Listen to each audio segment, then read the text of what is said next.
नमस्कार, मैं श्याम सुंदर शर्मा। आज संतनाथ न्यूज चैनल पर हमारे विशेष आमंत्रित सदस्य हैं विनोद सोनी, फौजदार, भविष्यवक्ता एवं डॉक्टर प्रभात पांडे जी।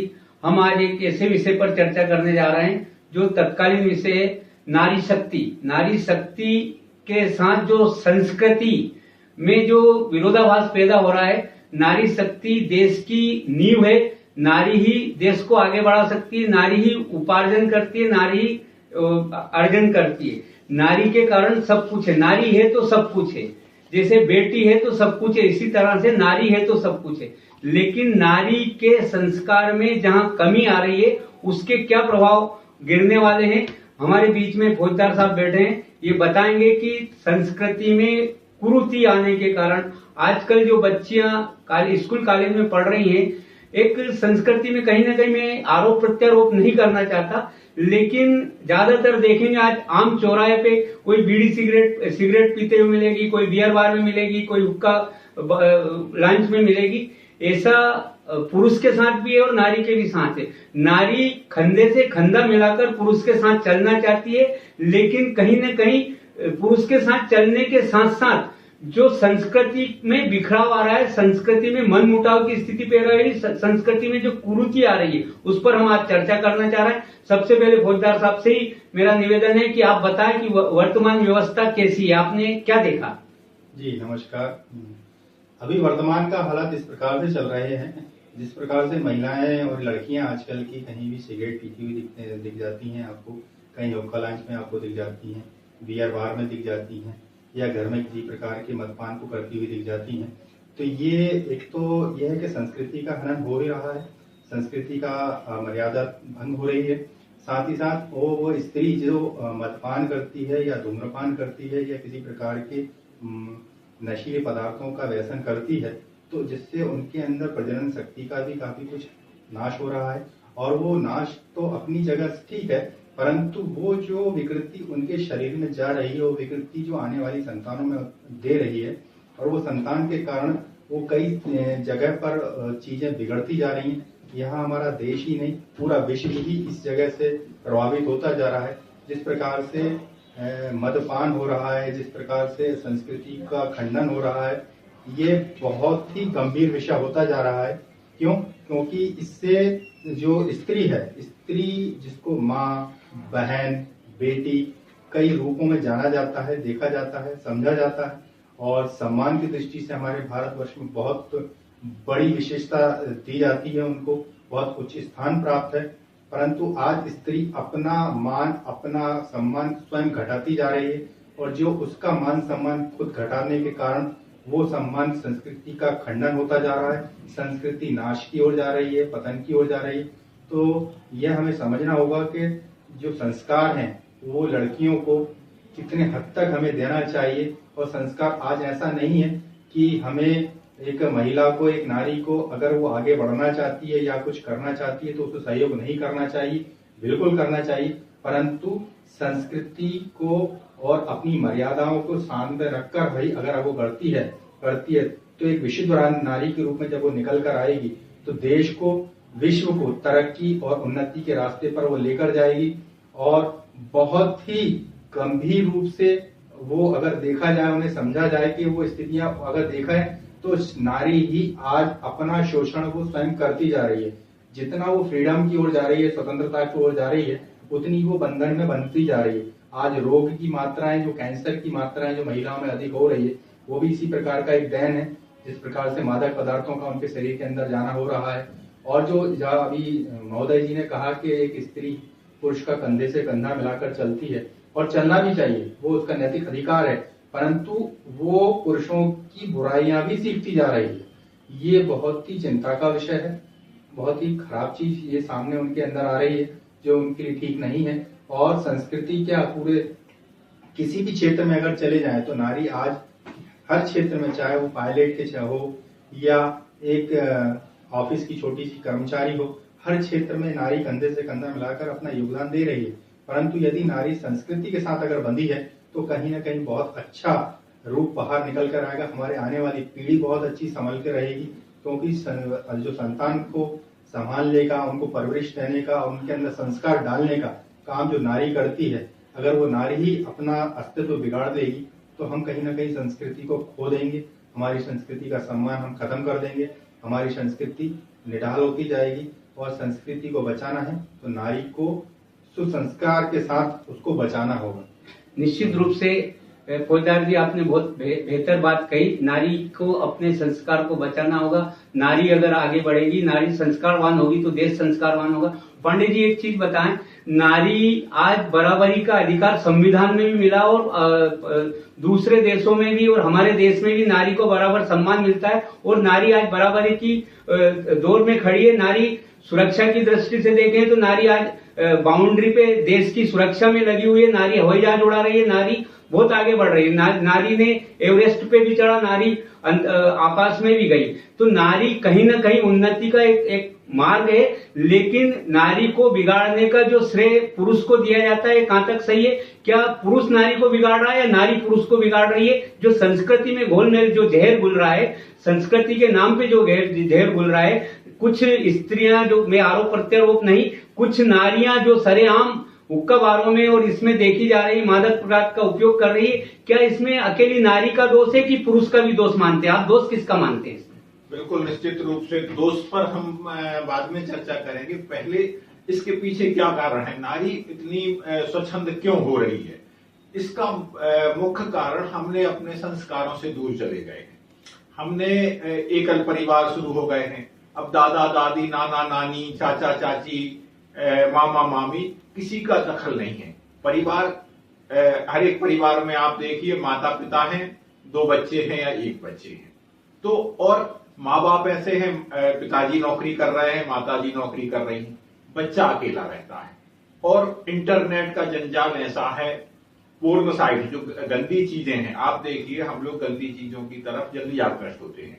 अधिकतर बच्चे इस लॉकडाउन में भी देखेंगे आप, तो अधिकतर बच्चे या तो गेम खेले या पोर्न साइट देखे। और पोर्न साइट देखने से मानसिक विकृति उत्पन्न होती है।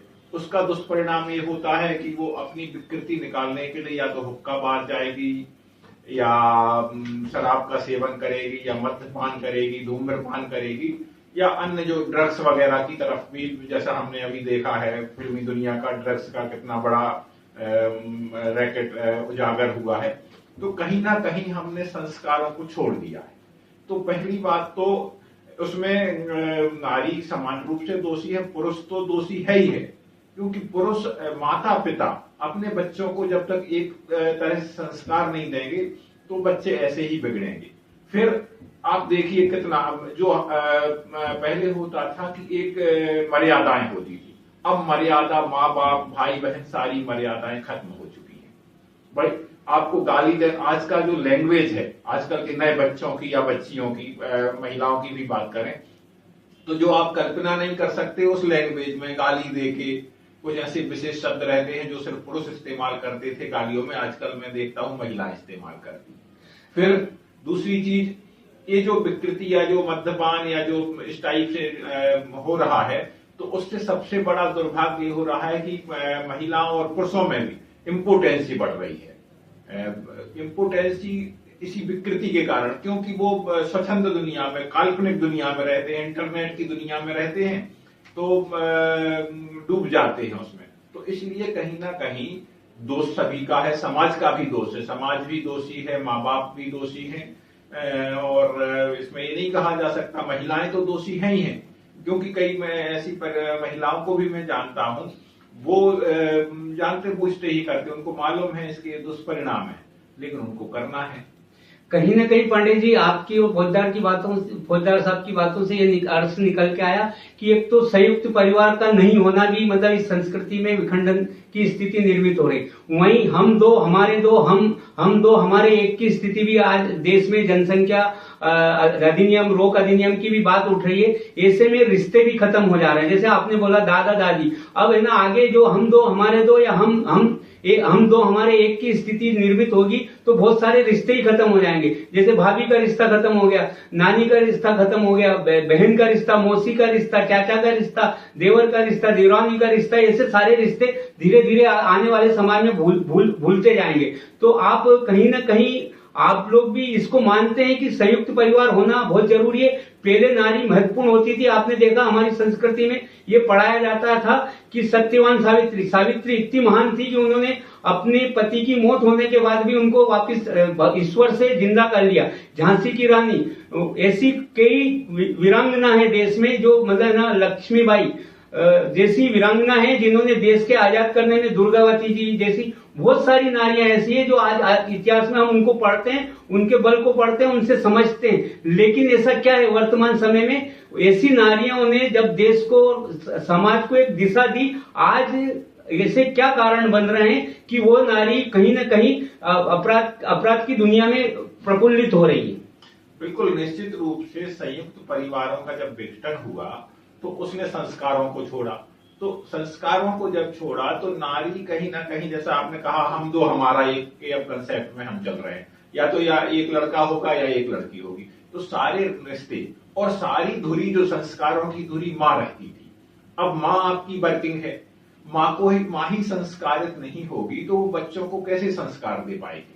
हमारे जमाने में सारी चीजें, पति बाहर काम करता है, पत्नी घर संभालती थी, तो जब पत्नी घर संभालती थी, भले वो वर्किंग हो, उसमें कोई इशू नहीं, लेकिन वो अगर बच्चों को सही संस्कार देगी तो किसी की मजाल नहीं है कि बच्चे गलत रास्ता इख्तियार करें।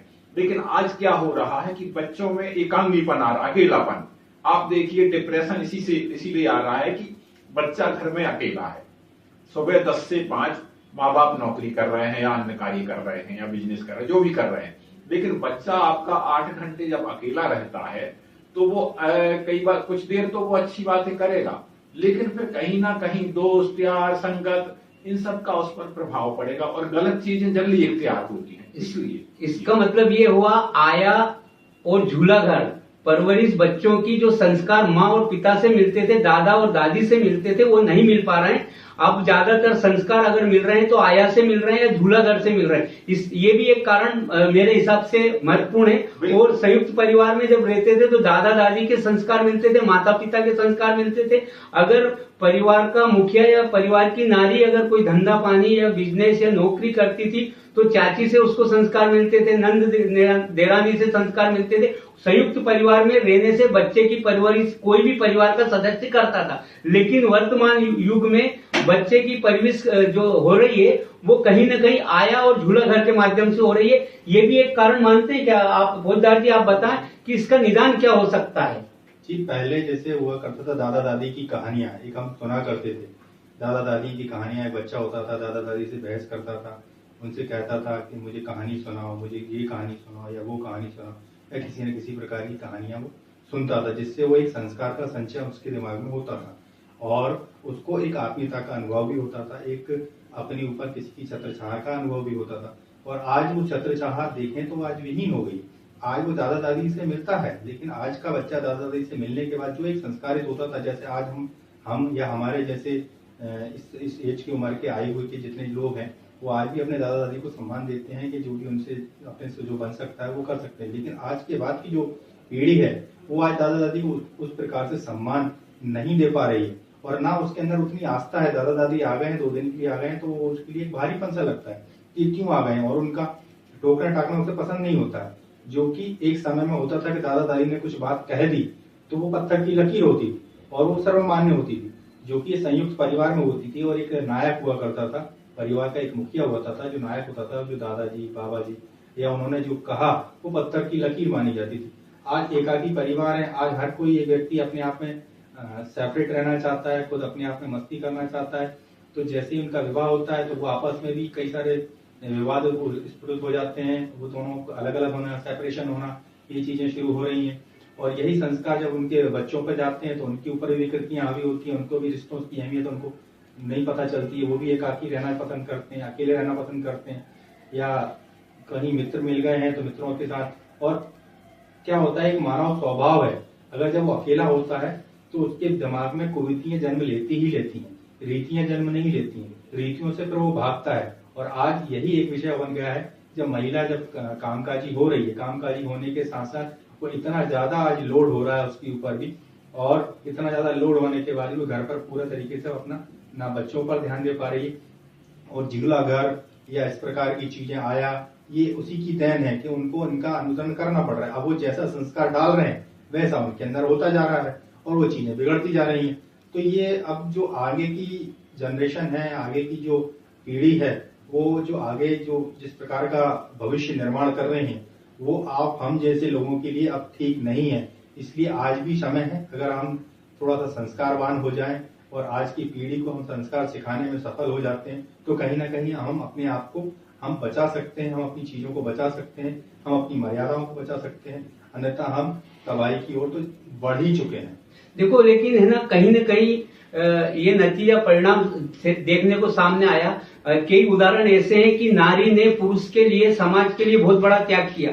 अभी ही इस समय, वर्तमान संस्कृति के समय ये देखने में आया। अभी समाचार पत्रों में भी एक लेख आया था और एक प्रकरण मतलब न्यायालय तक गया और न्यायालय में ये गया कि एक पुरुष जो है वो निरंतर दारू पीता था, शराब पीता था और अपने यार दोस्तों में बैठता था। नई नई शादी हुई थी, पत्नी परेशान थी। पत्नी ने जब उस पर प्रतिबंध किया तो पुरुष ने एक शर्त रखी कि मैं दारू पीना बंद कर दूंगा, मैं गलत लोगों के साथ बैठना बंद कर दूंगा, लेकिन आपको मुझे मेजोरिटी देना पड़ेगी, आपको मेरे साथ शराब पीना पड़ेगी।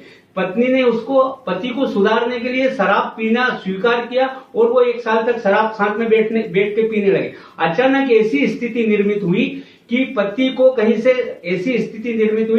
को ये बताया गया कि शराब पीना हानिकारक है और पति ने किसी के कहने में शराब छोड़ दी। अब जब उसने शराब छोड़ दी, पत्नी को शराब की लत लग गई। अब पत्नी का कहना है कि मैं आपके साथ मतलब कैसे रहूंगी, या तो आप शराब पिए। ये प्रकरण तलाक की स्थिति में गया और उसमें पत्नी ने तलाक मांगा कि मैं आपके साथ कब तक बदलूंगी, जब आपको सुधारने के लिए मैं शराबी बनी, अब आप मुझे सुधारने के लिए कह रहे हैं कि आप शराब मत पियो, मैं शराब छोड़ चुका हूं। तो ऐसी भी कई उदाहरण है। तो समाज में लेडीज ही अकेली बिगड़ नहीं रही है, उसको बिगाड़ने का श्रेय कहीं ना कहीं पुरुष भी है। आप ये मानते हैं कि नहीं मानते? पुरुष तो है ही, सर्वप्रथम कारक तो पुरुष ही है जो महिलाओं को बिगाड़ रहा है। क्योंकि जो फ्रीडम वो खुद चाहता है, जो आजादी वो खुद चाहता है, वो चाहता है कि मेरे साथ जो स्त्री है उसको भी मैं उस तरीके से रखूं, उस तरीके से करूं, मैं जैसा चाहता हूं वैसी वो रहे। तो जब वो खुद बिगड़ता जा रहा है या मैं जैसे अपनी चीजों को वो खुद अपने अनुसार करवाना चाहता है, जब वो करता जा रहा है तो धीरे धीरे उसके अंदर संस्कार बिगड़ रहे हैं और वो कहीं ना कहीं महिलाओं पर हावी भी हो रहे हैं। पांडे जी, आप बताएं कि मतलब ज्यादातर देखने में ये आया है कि पुरुष सब कुछ स्वतंत्रता चाहता है, लेकिन नारी को स्वतंत्र, एक नारी अगर नौकरी करती है, एक पुरुष नौकरी करता है, नौकरी करने वाली नारी और उसका पूरा परिवार, जो पुरुष का परिवार होता है वो नारी से चाहता है कि ऑफिस के 5 बजे बाद सीधी घर आए। लेकिन अगर पुरुष नौकरी कर रहा तो ऑफिस की रात की 10 बजे भी आएगा तो चलेगा, उससे कोई कहने वाला नहीं। लेकिन अगर स्त्री अगर नौकरी कर रही तो उसे 5 बजे घर पहुंचना है, घर पहुंचने के बाद उसे वो सारे काम करना है, पारिवारिक के दायित्व का निर्वहन करना है, बच्चों को रोटी खिलाना है, सास ससुर को रोटी खिलाना, पति को रोटी खिलाना, जबकि वो भी नौकरी कर रही है, उसका पुरुष भी नौकरी कर रहा है। तो इसमें है की दृष्टि से नारी को देखा जाता है। तो ये भी कहीं संस्कृति में नारी को अपने मन में कुटिलता पैदा होती है और वो सोचती कि जब मैं नौकरी कर रही हूँ, मेरा पति नौकरी कर रहा है, जब हम दोनों नौकरी कर रहे हैं, दोनों बराबरी का हक मांगते हैं, तो आखिरकार नारी पर प्रतिबंध क्यों? बिल्कुल, निश्चित रूप से आपका प्रश्न सही है कि नारी पर ही हमेशा नारी ही कटघरे में क्यों खड़ी होती है। पुरुष के साथ जैसा आपने दृष्टांत बताया कि उसने पत्नी ने शराब पीनी शुरू कर दी। पहली बात तो नारी जब समान दृष्टि, तो बुराइयों को हमें आत्मसात थोड़ी ना करना है, वो ठीक है, उसका व्यक्तिगत निर्णय था।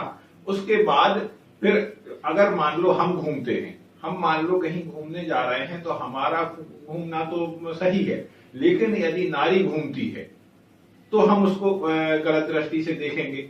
मान लो वो किसी अपने भाई के साथ भी घूमती है तो भी पति को या लोगों को यही लगता है कि वो अपने किसी पुरुष मित्र है।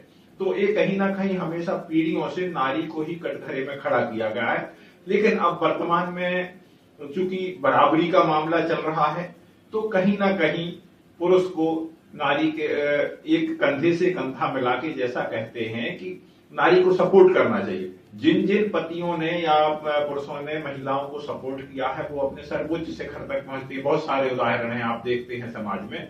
और जहां सपोर्ट नहीं मिलता वहां शंकाएं, विवाद, तलाक, ये सब चीजें जन्म लेती हैं। तो कहीं ना कहीं उसमें दूसरी चीज हमको, अब जैसे अभी बीच में कोरोना काल में बहुत अच्छी चीजें हुई, संस्कारों की ओर बढ़ी, क्योंकि लोग 6 महीने घरों में रहे तो कहीं ना कहीं संस्कारित हुए, लोगों ने पुरानी जातक कथाएं करी, ये सब करी। तो कहीं ना कहीं इसके सार में यही है कि हमें कॉलोनी में, मोहल्लों में संस्कार केंद्र शुरू करना चाहिए और हम अपनी नई पीढ़ी को अच्छे संस्कार। कुल मिला के आज की जो चर्चा में विषय निकल कर आया, जितना दोष नारी का है उतना ही कहीं न कहीं दोष पुरुष का है। दोनों को सुधरना पड़ेगा। जितना अधिकार नारी को उतना ही अधिकार पुरुष को। इन दोनों को मिलाकर अगर ये एक गाड़ी के 2 पहिए, दोनों को बराबर एक साथ चलना पड़ेगा तो निश्चित हमारी भारतीय संस्कृति में सुधार आएगा। नारी और पुरुष दोनों सुधरे और अपने अपने कर्तव्यों का निर्वहन करें तो समाज सुधरेगा। आज की शंखनाद न्यूज चैनल की चर्चा को यहीं विराम देते हैं। अगर शंखनाद न्यूज चैनल आपको कैसा लगा, अगर शंखनाद न्यूज चैनल और आज की चर्चा अच्छी लगी तो निश्चित रूप से आप शंखनाद न्यूज चैनल को देखें और सब्सक्राइब करें। और भविष्य में आगे भी बहुत ही अच्छे विषय पर शंखनाद न्यूज चैनल आपको आगे और प्रस्तुतिकरण देगा। नमस्कार।